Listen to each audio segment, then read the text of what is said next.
Hello friends, नमस्कार। आज का टॉपिक है ऑप्शंस। तो आज ऑप्शंस में हम सीखेंगे कि ऑप्शंस में कैसे ट्रेड करते हैं। साथ ही हम सीखेंगे कि ऑप्शंस और फ्यूचर में क्या डिफरेंस होता है। आज हम देखेंगे डिटेल में कि कॉल एंड पुट ऑप्शंस क्या होते हैं, कैसे इनमें ट्रेड करते हैं। तो आइए देखते हैं वीडियो को डिटेल में। Thank you. तो आज हम ऑप्शंस के बारे में बात कर रहे हैं। ऑप्शंस यानी डेरिवेटिव्स। तो सबसे पहले हम देखते हैं डेरिवेटिव्स यानी वायदा बाजार, जो हम हिंदी में इसको वायदा बाजार बोलते हैं। तो डेरिवेटिव्स टू टाइप्स के होते हैं, ऑप्शंस एंड फ्यूचर्स। ऑप्शंस और फ्यूचर्स में बेसिक डिफरेंस ये होता है कि ऑप्शंस उस मंथ या वीक जो उसका एक्सपायरी होता है उस दिन उसका जो भी प्राइस है या तो वो जीरो हो जाता है या जो भी प्राइस है उस पर सेटल हो जाता है। बट उसका जो प्राइस ड्राइव होता है वो तीन चार चीजों से मिलकर निकलता है।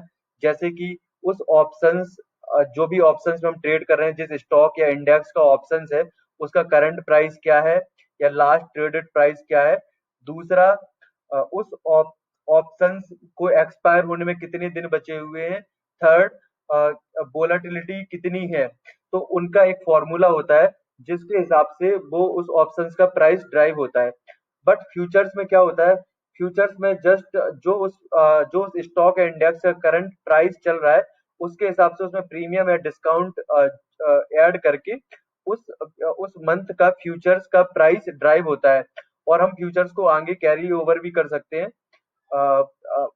फ्यूचर्स में हम नेक्स्ट 3 मंथ के कॉन्ट्रैक्ट में ट्रेड कर सकते हैं। जैसे अभी करंट में जून चल रहा है तो जून का फ्यूचर एज वेल एज हम जुलाई एंड अगस्त के फ्यूचर में ट्रेड कर सकते हैं।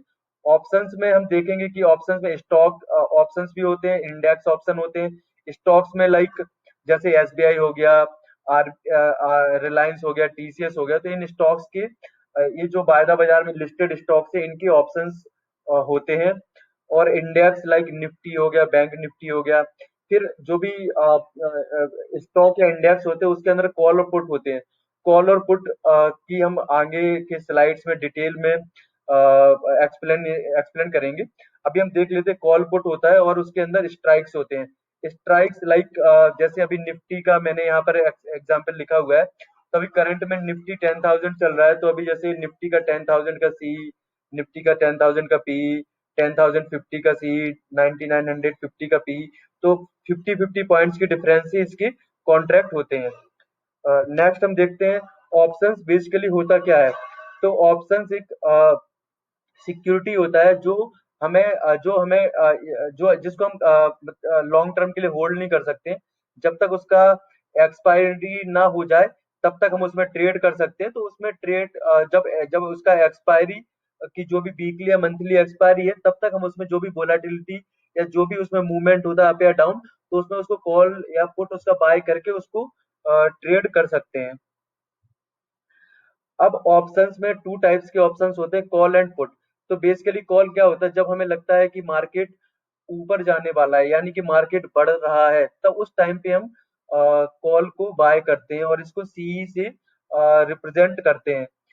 पुट ऑप्शंस जब हमें लगता है कि मार्केट गिर रहा है और नीचे जाने वाला है उस टाइम पे हम पुट को बाय करते हैं और इसको पीई से इसको डिनोट करते हैं। अब ऑप्शंस में थ्री टाइप्स होते हैं, in the money, at the money, out of the money. तो इन द मनी क्या होता है, जैसे अभी निफ्टी 10,000 का चल रहा है। तो तो अभी 10,000 का जो लास्ट ट्रेडेड प्राइस है, अगर हम 9900 9800 के स्ट्राइक प्राइस को बाय या सेल करते हैं तो उसको हम इन द मनी बोलेंगे। एट द मनी अभी जैसे 10,000 चल रहा है तो हम 10,000 10,050 उसको एट द मनी स्ट्राइक बोलेंगे। और out of the money, suppose जैसे अभी 10,000 चल रहा है तो हम कोई हायर स्ट्राइक का लेते हैं 10,200 10,500, तो उसको आउट ऑफ द मनी बोलेंगे। इसके बाद ऑप्शंस जो होते हैं उनका कॉन्ट्रैक्ट होता है और उनका एक एक्सपायरी डेट होता है। तो इसमें दो टाइप्स के कॉन्ट्रैक्ट होते हैं, एक तो वीकली कॉन्ट्रैक्ट होता है, एक मंथली कॉन्ट्रैक्ट होता है। तो वीकली कॉन्ट्रैक्ट जो भी हमारा वीक का थर्सडे होता है, हर थर्सडे को वो वो वीक का कॉन्ट्रैक्ट एक्सपायरी हो जाता है। उस थर्सडे के आगे हम उसको लेके नहीं जा सकते, उस दिन उसकी ट्रेड बंद हो जाती है 3:30 बजे। इसमें एक चीज ये होती है कि जब वो वीक का कॉन्ट्रैक्ट होता है, अगर थर्सडे को हॉलीडे है तो वो वेडनेसडे को ही वो कॉन्ट्रैक्ट एक्सपायर हो जाएगा। सिमिलर वे में मंथली कॉन्ट्रैक्ट होता है, मंथली कॉन्ट्रैक्ट एवरी मंथ के लास्ट थर्सडे को एक्सपायर होता है। और मोस्ट ऑफ द स्टॉक्स जो होते हैं वो मंथली कॉन्ट्रैक्ट में ही ट्रेड होते हैं, इंडेक्सेस भी मंथली कॉन्ट्रैक्ट में ट्रेड होते हैं, बट वीकली कॉन्ट्रैक्ट में निफ्टी और बैंक निफ्टी ट्रेड होता है। लॉट साइज, तो लॉट साइज एक इम्पोर्टेंट चीज होती है। लाइक जब हम ऑप्शन में ट्रेड करते हैं तो हम अपने आप से क्वांटिटी को डिसाइड नहीं कर सकते हैं। तो एवरी इंडेक्स या स्टॉक्स उसका एक लॉट साइज फिक्स होता है। जैसे कि हम निफ्टी देखते हैं तो निफ्टी का 75 का लॉट साइज होता है, मतलब अगर हमें निफ्टी में ट्रेड करना है तो मिनिमम 75,000 75 क्वांटिटी में ट्रेड कर सकते हैं। और फिर 75 के मल्टीपल में लाइक 150 225 300 उसके मल्टीपल में कर सकते हैं। सिमिलर वे में बैंक निफ्टी का 20 का लॉट साइज होता है। अगर हम स्टॉक्स की बात करें तो जैसे रिलायंस का 500 का होता है। ऐसे अलग अलग स्टॉक्स और अलग अलग इंडेक्सेस की अलग अलग लॉट साइज होते हैं। उसके बाद आता है स्ट्राइक प्राइस। तो स्ट्राइक प्राइस लाइक अभी जैसे मैंने थोड़ी देर पहले बताया कि अभी निफ्टी 10,000 का चल रहा है, तो हम बहुत से स्ट्राइक प्राइस में निफ्टी को ट्रेड कर सकते हैं। जैसे निफ्टी का 10,000 चल रहा है तो हम 10,050 10,100 10,200 10,500 11,000। तो सिमिलर वे में हम अगर नीचे साइड देखेंगे तो 9,900 9,800 9,500, तो डिफरेंट स्ट्राइक्स में हम ट्रेड कर सकते हैं। वो उस स्ट्राइक को हम किस स्ट्राइक में ट्रेड करना है वो हमें सिलेक्ट करना होता है, और अलग अलग स्ट्राइक का अलग अलग प्राइस होता है। अब ऑप्शन का प्रीमियम कैसे कैलकुलेट होता है? तो ऑप्शन का प्रीमियम जैसे मैंने थोड़ी देर पहले बताया, इसमें प्राइस होता है। उस प्राइस को ड्राइव करने के लिए एक फॉर्मूला होता है, जो एक्सचेंजेस होते हैं वो उस फॉर्मूला को एग्जीक्यूट करते हैं। अभी मैं आपको बता देता हूँ कि जस्ट नॉलेज के लिए कि कैसे उसका फॉर्मूला होता है। तो उसमें सबसे पहले हमारा डेल्टा गामा वेगा थीटा और रो, ये सारे पांच चीजें होती हैं जिनसे मिलके उस ऑप्शन का प्राइस ड्राइव होता है। तो हमें मोटा मोटा इनकी डेफिनेशंस को समझने की जरूरत नहीं है, जस्ट हमें ये पता होना चाहिए कि जो ऑप्शन होता है, जो उसके एक्सपायर होने में डेज होते हैं, वो डेज प्लस अभी कितना वोलाटिलिटी चल रहा है मार्केट में। लाइक अभी इंडिया बिक्स का क्या मूवमेंट है, बहुत ज्यादा वोलाटाइल है या रेंज में है, उसके हिसाब से उस ऑप्शन का प्रीमियम का प्राइस ड्राइव होता है। अब हमें किस स्ट्राइक को बाय करना है? तो अभी जैसे करंट में निफ्टी 10,000 का चल रहा है, तो मोस्ट ऑफ द टाइम हमें उसके आसपास के ही स्ट्राइक में ट्रेड करना चाहिए, क्योंकि उनके जो आसपास के स्ट्राइक होते हैं उसमें ज्यादा मूवमेंट होता है। जैसे अगर हमें लास्ट जो भी निफ्टी का ट्रेडेड प्राइस 10,000 है, तो अभी जैसे 9,900 का पुट चल रहा है, का हमें पुट में ट्रेड करना चाहिए, पुट बाय करना चाहिए, और 10,100 का कॉल बाय करना चाहिए। प्रीमियम थोड़ी ज्यादा होंगे, बट उसके हिसाब से जैसे ही अगर मार्केट डायरेक्शनल मूव होगा तो उसके हिसाब से उनकी वैल्यूज में भी अच्छा मूवमेंट होगा, तो हमें वैसे उसका बेनिफिट भी मिलता है। फिर हमें ये देखना है कि हमें जब ऑप्शंस को बाय करना है या सेल करना है, तो वो हमें कैसे डिसाइड करना है, प्लस उसमें क्या रिस्क हो सकते हैं। तो जब हम कॉल या पुट को बाय करते हैं तो उसमें लो प्रीमियम लगता है, लिमिटेड रिस्क होती है और अनलिमिटेड रिवार्ड होता है। जैसे मैं आपको एक एग्जांपल बताता हूँ। सपोज अभी कोई भी हम एक्सपायरी का डे है, और हम कोई भी स्ट्राइक का, सपोज निफ्टी का, सपोज अभी 10,000 का कोई वीकली एक्सपायरी का कॉन्ट्रैक्ट है। हम अभी सपोज उसका करंट प्राइस 10 रुपीज चल रहा है, और अगर हम उसका एक लॉट लेते हैं तो 10 into 75 का लॉट होता है, तो 750 रुपीज का इन्वेस्टमेंट होगा। बट अगर निफ्टी में सपोज 100 200 पॉइंट्स ऊपर का मूवमेंट आ गया, 10,000 से लेके 10,200 10,000 और 10,100 के आसपास निफ्टी पहुंच गया, तो ये जो 10,000 का कॉल है उसका वैल्यू बहुत ज्यादा बढ़ जाएगा। हो सकता है वो 100 रुपए 100 पॉइंट तक पहुंच जाए, तो आपको 100 into 75 यानी 75,000 75,000 पे वो उसका प्राइस पहुंच जाएगा, तो आपको अच्छा खासा प्रॉफिट हो सकता है। बट लॉस आपको 750 रुपीज का ही होगा, तो इसलिए इसमें लो प्रीमियम लगता है, लिमिटेड लॉस होता है। सेकंड, बहुत से लोग उसको शॉर्ट करते हैं कॉल या पुट को।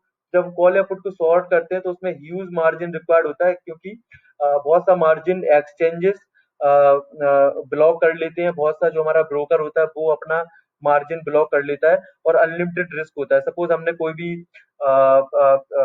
कॉल या पुट को 10 रुपए पे शॉर्ट किया, और अगर सडनली वो 100 रुपए या 50 रुपए हो गया, फिर हमें बाय करना पड़ेगा, तो अच्छा खासा हमें लॉस हो सकता है।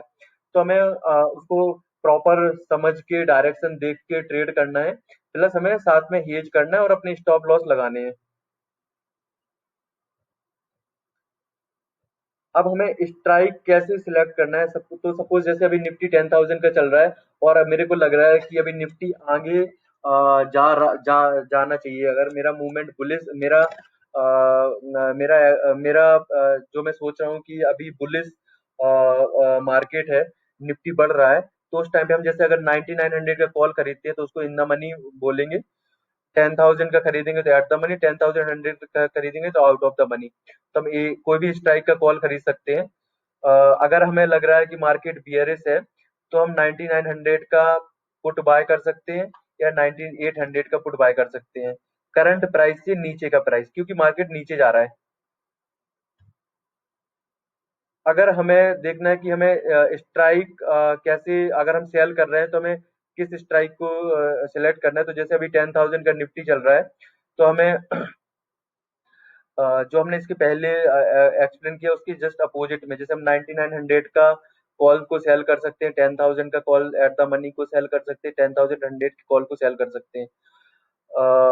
सिमिलर वे में अगर हम बुलिश हैं तो हम 9900 का पुट सेल कर सकते हैं और 10,000 का पुट सेल कर सकते हैं। इसको हम लोग ऑप्शन सेलिंग को शॉर्टिंग या राइटिंग भी बोलते हैं। हमें बहुत सारे इंपॉर्टेंट पॉइंट्स होते हैं जब हम ऑप्शंस में ट्रेड करते हैं, तो उनको अपने दिमाग में रखना होता है, बिकॉज इसमें रिस्क बहुत होता है, रिवार्ड भी बहुत होता है। तो हमें कुछ, हमने बेसिक पॉइंट्स आइडेंटिफाई किए जो मैं अभी आपको बता रहा हूँ। जैसे कि हमें मार्केट का मूवमेंट या डायरेक्शन पता होना चाहिए। जैसे जो भी पर्टिकुलर, अगर मैं निफ्टी में ट्रेड कर रहा हूँ या बैंक निफ्टी में कर रहा हूँ, या मैं रिलायंस का ऑप्शन के कॉल या पुट में ट्रेड कर रहा हूँ, तो मेरे को पता होना चाहिए कि मार्केट का मूवमेंट क्या है या डायरेक्शन क्या है, अकॉर्डिंगली मैं कॉल या पुट को लूंगा। सेकंड, हमें उसका करंट स्पॉट लेवल देख के उसके हिसाब से उसका स्ट्राइक चेक करना चाहिए। जैसे अभी 10,000, अभी निफ्टी 10,000 चल रहा है, तो उसके हिसाब से हमें अपने ऑप्शंस का स्ट्राइक जो भी हम ले रहे हैं, उस स्ट्राइक के नियर हमें देख के लेना चाहिए। हमें साथ, थर्ड पॉइंट है कि हमें सपोर्ट एंड रेजिस्टेंस को चेक कर लेना चाहिए, अगर हम कोई पर्टिकुलर इंडेक्स या स्टॉक में का ऑप्शन ट्रेड कर रहे हैं तो। फिर इसके जो ऑप्शन राइटर होते हैं, जो ऑप्शन को राइट करते हैं यानी सेल करते हैं, तो उनके लिए एक पॉइंट है कि पहले 10 दिन ऑप्शंस के प्राइस में इरोजन कम होता है, क्योंकि एक्सपायरी का जस्ट मंथ स्टार्ट होता है, और अभी बहुत सारे डेज होते हैं एक्सपायर, उस कॉन्ट्रैक्ट को एक्सपायर होने के लिए। तो पहले 10 दिन उसमें बहुत ही कम मूवमेंट होता है। उसके बाद जैसी एक्सपायरी का डेज पास में आने वाला होता है, तो उसमें मेल्टिंग या उसका डिके, प्रीमियम का डिके बहुत हैविली होता है। फिर हमें जब भी हम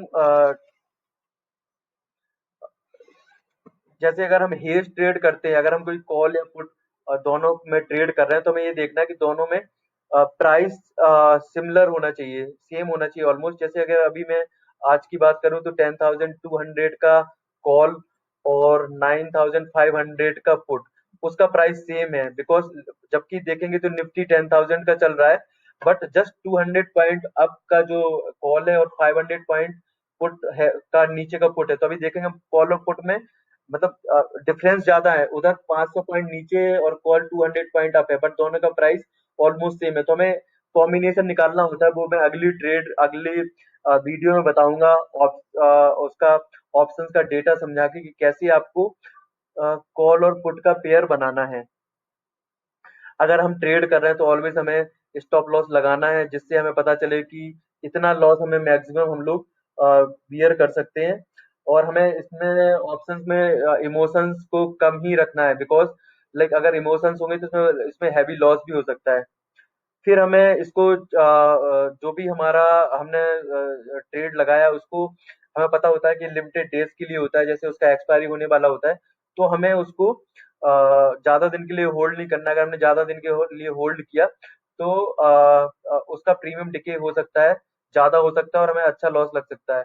उसके बाद जो हम ट्रेड करते हैं तो हमें इंट्राडे में ही उस जो भी हमने ऑप्शंस को खरीदा है या बेचा हुआ है, उसको इंट्राडे में ही सेटल कर लेना चाहिए ओवरनाइट। बिकॉज वन डे का डिके हो जाता है तो ओवरनाइट कुछ ना कुछ प्रीमियम्स का लॉस होता है अगर मार्केट सेम प्राइस पर ओपन होता है तो।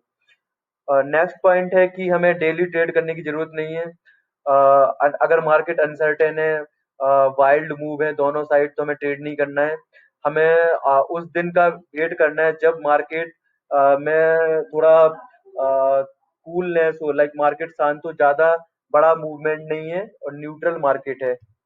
तो ये था हमारा ऑप्शन से रिलेटेड डिस्कशन।